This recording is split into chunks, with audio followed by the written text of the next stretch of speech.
Olá, é muito bom novamente estar com vocês. É um prazer muito grande mais uma vez aqui no nosso canal. Espero que você esteja sendo abençoado por Deus. Espero que Deus possa estar presente na minha e na tua vida. Eu agradeço a todos os que estão ouvindo, os que estão assistindo esse vídeo. Muito obrigado. Temos pessoas de vários lugares assistindo. Aqui, um abraço para o pessoal da Igreja do Silveira, o meu povo aqui. Muitos estão assistindo esse vídeo. Muito obrigado, agradeço. Um abraço a todos vocês. Mas tem gente de outras igrejas, de outros lugares, Osasco, pessoas da Bahia, minha família toda. Um abraço para minha família. Que Deus possa abençoar a cada um de vocês. Estamos aqui mais uma vez para falar mais um pouco da palavra de Deus.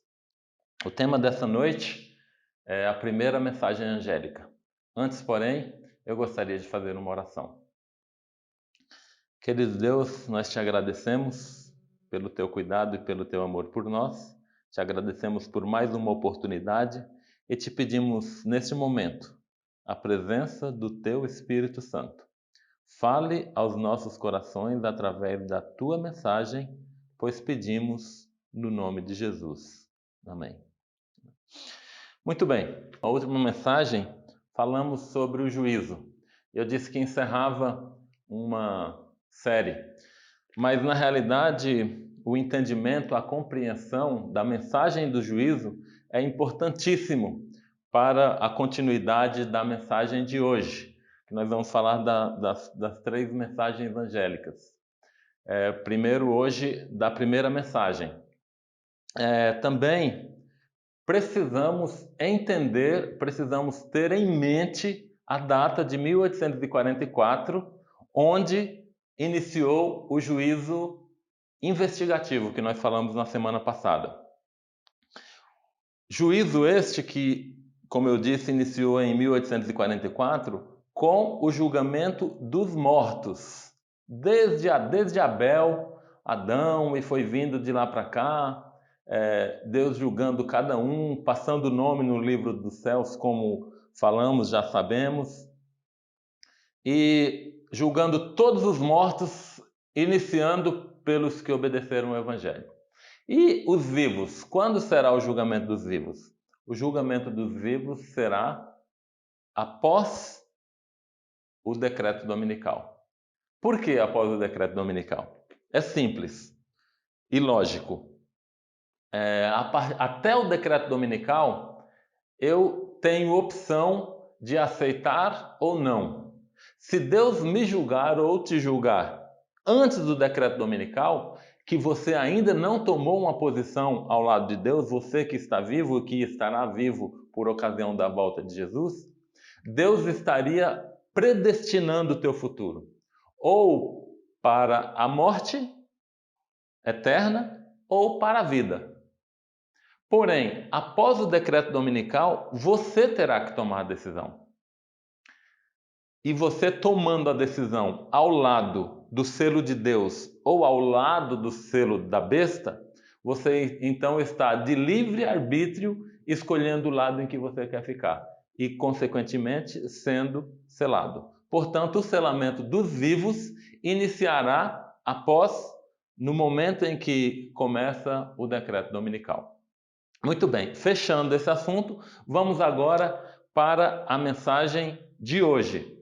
Está em Apocalipse 14, especialmente no verso 6 e 7.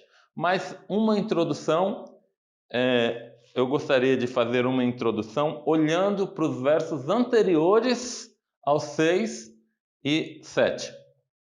O Apocalipse 14, ele descreve um grupo de pessoas que estarão vivos por ocasião da volta, um pouco antes da volta de Jesus, e pregando o Evangelho.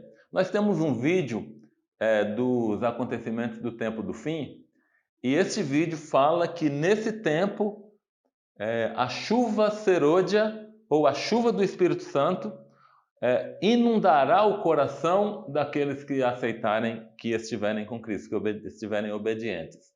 Então, neste momento, este grupo de Apocalipse 14, do 1 ao 5, eles serão possuídos pelo Espírito Santo. Então, este é a introdução desse capítulo 14. Um grupo especial terá uma mensagem especial para trazer a um povo também especial, que é o povo que herdará a vida eterna. Então, agora podemos iniciar a leitura dos dois versos que compõem a primeira mensagem angélica. Apocalipse 14, versos 6 e 7. Diz assim: E vi outro anjo voando pelo meio do céu, tendo um evangelho eterno, para pregar aos que assentam sobre a terra, a cada nação e tribo e língua e povo, dizendo em grande voz: Temei a Deus e dai-lhe glória, pois é chegada a hora do seu juízo, e adorai aquele que fez o céu, a terra e o mar e a fonte das águas. Esta, meu irmão, minha irmã, meu amigo que está nos assistindo, esta é a primeira mensagem de Apocalipse 14, ou a mensagem do primeiro anjo de Apocalipse 14. E é nesse tema que nós vamos nos deter nessa noite. É esse tema que nós vamos entender nessa noite. Muito bem. Primeiro, o que significa o anjo voando no meio do céu? Este verso, o verso 6, inicia dizendo que viu um anjo voando pelo meio do céu. O que isso significa? Muito bem, um anjo, na Bíblia, nós precisamos entender que esse capítulo aqui é um capítulo que está imbuído de simbologia, né? Então, quando a mensagem é simbólica, nós precisamos entender o que essa mensagem significa. E aqui é o caso.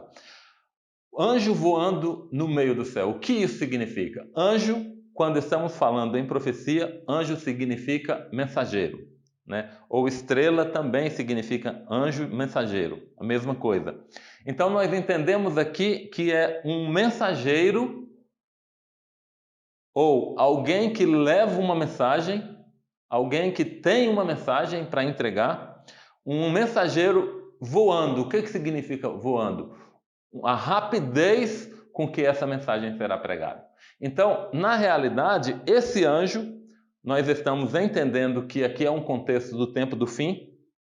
Por que é um contexto do tempo do fim? Porque aqui é o contexto para uma mensagem, como eu disse, que nós devíamos colocar em mente, o ano de 1844, é uma mensagem para essa época. Então, para o tempo do fim. Então, quem é esse anjo? Esse anjo é o grupo, representa o grupo de pessoas que eu falei anteriormente aqui, do verso 1 a 5, que estará levando a mensagem do Evangelho, a mensagem de Deus para todas as nações, tribos, línguas e povos. Este grupo de pessoas está representado aqui por este anjo. Vi um anjo voando pelo meio do céu. Nada mais é do que um grupo de pessoas que estarão levando o Evangelho para outros que ainda não conhecem. E voando é a rapidez com que esse Evangelho será pregado.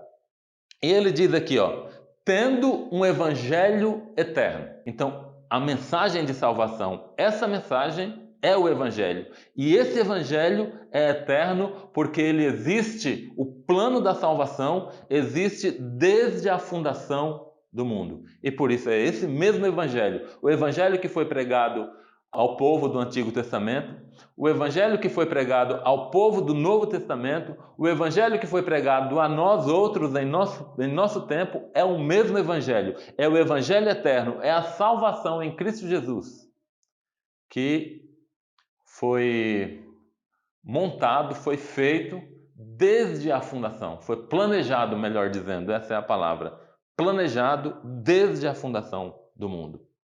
E essa mensagem é para o tempo do fim. Por que essa mensagem é para o tempo do fim?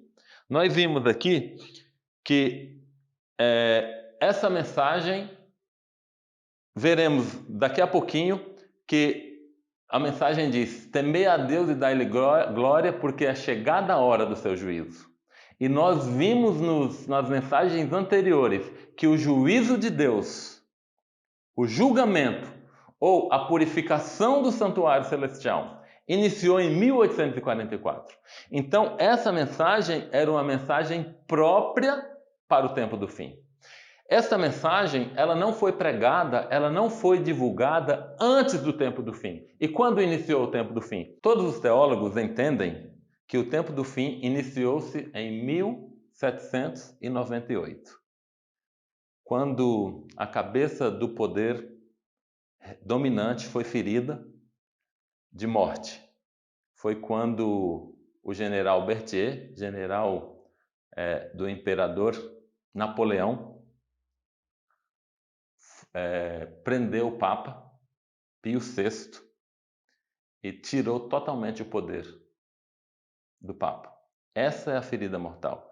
E a partir de então, iniciou-se o tempo do fim, 1798. Então, essa mensagem era para ser pregada depois do tempo do fim, quando viesse o juízo. E nós entendemos que o juízo chegou em 1844. Portanto, essa mensagem, primeira mensagem angélica, era para começar a ser divulgada, começar a ser pregada próximo a 1844. O texto já diz: temei a Deus e dai-lhe glória, porque é chegada a hora do seu juízo. Se o juízo chegaria em 1844, esta mensagem precisava anteceder o juízo, e por isso então essa mensagem foi pregada.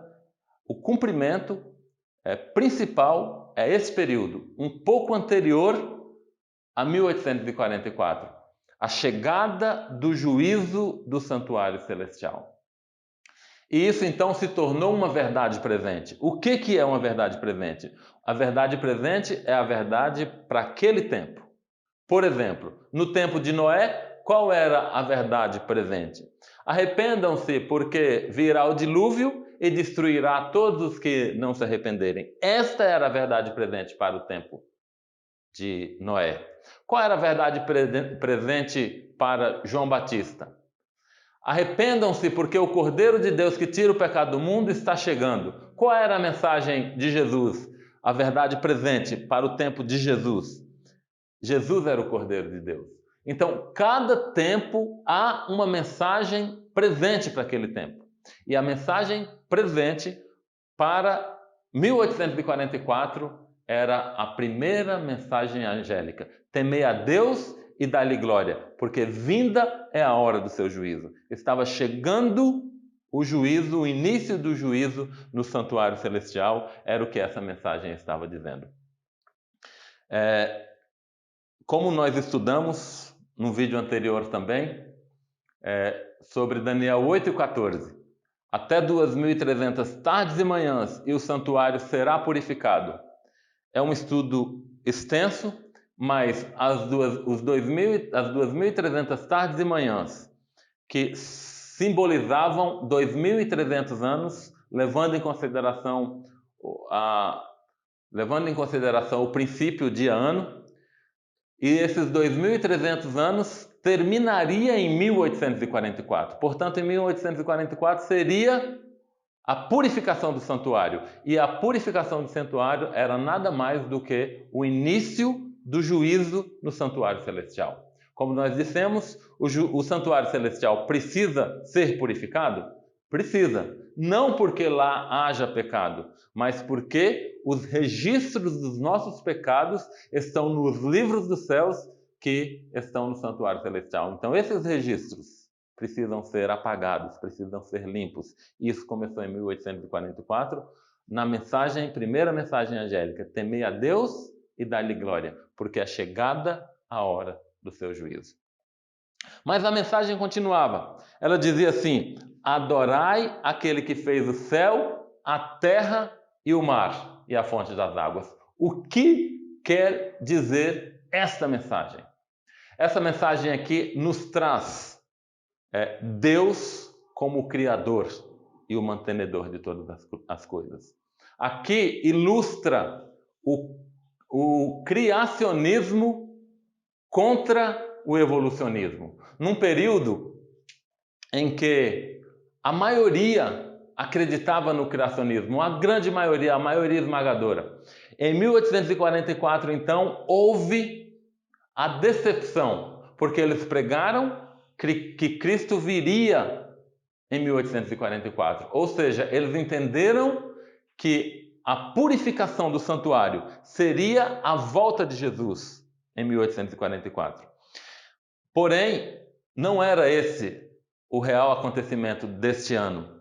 O acontecimento seria a passagem de Jesus do lugar santo para o lugar santíssimo. Então, houve uma decepção aos que aguardavam a volta de Jesus em 1844. E nesse momento, então, Satanás, como tira proveito de todas as situações, estava pronto neste ano, exatamente nesse ano, em 1844, o livro A Origem das Espécies de Charles Darwin, que conta a história da evolução. Embora não tenha sido lançado neste ano, porque o movimento adventista do Advento não era ainda a Igreja Adventista do Sétimo Dia, era o movimento do Advento de que Jesus voltaria, estava tão forte que ele se sentiu intimidado de trazer uma outra versão da criação do mundo, a versão evolucionista. E, portanto, ele esperou mais alguns anos e quando foi em 1859, ele lançou o livro da origem, que intitula-se A Origem das Espécies, que traz a teoria da evolução, contrastando com a teoria ou com a verdade da criação, do criacionismo que o nosso Deus fez. O mundo, criou o mundo em uma semana de 7 dias literais. Então, ao observarmos a mensagem do terceiro anjo, ao entendermos, ao aceitarmos a mensagem do terceiro anjo, nós estamos aceitando também que o nosso Deus é o Deus criador. É o Deus que me criou e que te criou. É um Deus que mantém esse mundo sob o seu comando, sob o seu controle e estará para sempre cuidando de mim e de você. Então, ao entender e aceitar a mensagem do terceiro anjo, você está entendendo e aceitando que Deus é o teu Criador, que Deus é o meu Criador. Esse trecho da mensagem também. Adorai aquele que fez o céu, a terra e o mar e a fonte das águas. Ele faz alusão também ao único mandamento que cita Deus como Criador dos céus e da terra e do mar. O mandamento usa exatamente a mesma expressão que essa primeira mensagem angélica. É o quarto mandamento. Lembra-te do dia de sábado para o santificar. 6 dias trabalharás e farás toda a tua obra. Mas o 7º dia é o sábado do Senhor teu Deus. Não farás nenhuma obra, nem tu, nem teu filho, nem tua filha, nem teu servo, nem teu animal. E agora vem, porque em 6 dias fez o Senhor o céu, a terra e o mar, e tudo que neles há. Então, a mensagem angélica cita exatamente o mesmo contexto ali do mandamento sabático, do quarto mandamento, dizendo que quem obedece a esse mandamento está entendendo Deus como o Criador dos céus e da terra, o nosso Criador. Então, aceitar o sábado é a mesma coisa que aceitar a primeira mensagem angélica, é a mesma coisa que aceitar Deus como Criador. É impossível guardar outro dia e aceitar Deus como Criador.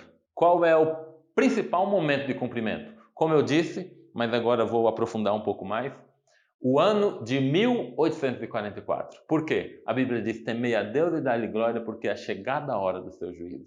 Naquele momento, estava chegando o momento de Deus começar a julgar. Então, aquela mensagem foi pregada nos anos que antecederam 1844. E o mundo de então conheceu o Deus Criador, conheceu a mensagem do juízo. Porém, este não é o único cumprimento. Essa mensagem se estenderá desde os anos que antecederam 1844 até o fechamento da porta da graça. Então, todo esse tempo é o tempo do cumprimento dessa profecia da primeira mensagem angélica. Portanto, nós devemos pregar, nós devemos primeiro entender, compreender e depois sair e pregar que o juízo de Deus está acontecendo. Deus está julgando cada um lá no santuário celestial. Está julgando a cada um. E o teu nome em algum momento vai passar diante de Deus. E qual será o resultado desse julgamento? Você vai ser absolvido, ou você vai ser condenado? Hoje é o dia. Agora é a hora de você entender, aceitar e pregar essa mensagem. Nós, adventistas, compreendemos que as 3 mensagens angélicas de Apocalipse 14 representam o movimento final, preparando o mundo para a segunda vinda do nosso Senhor e Salvador Jesus Cristo. Nós esperamos desempenhar, nós, adventistas, esperamos desempenhar uma função importante na proclamação dessas mensagens para o tempo do fim. Nós precisamos e queremos ser usados por Deus para espalhar essa mensagem, porque a Bíblia diz que que Jesus voltaria apenas quando o evangelho for pregado a todo mundo, em todos os lugares. E nós então esperamos desempenhar uma função importante na pregação desse evangelho para que Jesus volte o mais rápido possível. Qual o centro da mensagem do evangelho eterno? João 3,16. Porque Deus amou o mundo de tal maneira que deu seu Filho unigênito, para que todo aquele que nele crê não pereça, mas tenha a vida eterna. Essa é a mensagem central, meu irmão, minha irmã, meu amigo, você que está assistindo. Esta é a mensagem central. Deus amou o mundo de tal maneira que deu o seu Filho para que morresse em seu lugar e em meu lugar. O pecado, a Bíblia diz que o salário do pecado é a morte. E esta morte que a Bíblia está dizendo é a morte eterna, que não teríamos mais direito da salvação. Porém, ao Cristo vir a esse mundo e morrer por você e por mim, ele morreu esta morte eterna que eu e você merecíamos por ter pecado. Ele morreu em meu e no teu lugar. O dom gratuito de Deus é a vida eterna. E esse dom gratuito é o que ele oferece através da sua morte. Então, quando Jesus morreu, ele morreu a morte eterna no meu e no teu lugar, para que nos substituísse. E qual é o alcance desse evangelho eterno? O alcance é toda a nação, tribo, língua e povo. Às vezes nós pensamos que precisamos pregar o evangelho no mundo e dizemos de uma forma genérica. Mas a Bíblia é clara em dizer que nós precisamos pregar não só a toda nação, mas também a toda tribo, a toda língua e a todo povo. Homens e mulheres individuais precisam conhecer o Evangelho de Deus. E a única ferramenta que Deus tem é eu e você. Os anjos gostariam de vir pregar em nosso lugar, mas Deus deixou esse privilégio para nós, seres humanos. Nós precisamos, então, desempenhar esta função que Deus nos deixou, porque através dela, o nosso conhecimento, a nossa fé aumenta e nós nos prepararemos para a volta do nosso Senhor Jesus Cristo. Portanto, meu irmão, minha irmã, eu queria deixar a última mensagem para você. Eu e você precisamos nos aprofundar mais na Bíblia. Eu e você precisamos conhecer mais esse livro. Porque esse livro fala de um Deus de amor, de um Deus que morreu por você e por mim, de um Deus que quer alcançar a todos, que quer trazer a salvação a todos. Apesar do pecado, Ele quer salvar a todos. Mas todos nós temos o livre-arbítrio. Ele nos deixou, e isso é a maior prova de amor. Você e eu precisamos nos decidir. Hoje é o tempo. agora é a hora. Se você deixar para amanhã, o amanhã é incerto. Então, nós precisamos, nesse momento, nos apossar da palavra de Deus, pedir o Espírito Santo sobre nós, nos aprofundar nos escritos da sua palavra, para que possamos ter conhecimento e assim levar às pessoas esse evangelho eterno, para que ao Jesus voltar, eu, você e muitos outros possam receber de braços abertos o nosso Salvador e dizer: esse é o nosso Deus que nós aguardávamos. Que Deus te abençoe. Vamos orar? Muito obrigado, Senhor, por mais essa mensagem. Obrigado porque o Senhor nos trouxe essa mensagem para o tempo do fim. E nós queremos te pedir que o Teu Espírito Santo trabalhe em nosso coração, na nossa mente, para que nós possamos entender essa mensagem e nos dê ânimo e coragem para que possamos pregar essa mensagem nesse tempo, para que a Tua volta possa ser abreviada. Abençoe os que estão nos ouvindo, que estão nos assistindo, pois pedimos em nome de Jesus. Amém. Não esqueça, você pode, além de assistir, curtir o nosso vídeo, dá um joinha aí, né? Se você não é inscrito, você pode se inscrever e você pode também espalhar esse nosso vídeo aí, para onde você quiser. Colabore, tá bom? Você estará colaborando com o canal e muito mais, você está colaborando para que o Evangelho seja pregado a muitas outras pessoas. Que Deus te abençoe. Muito obrigado.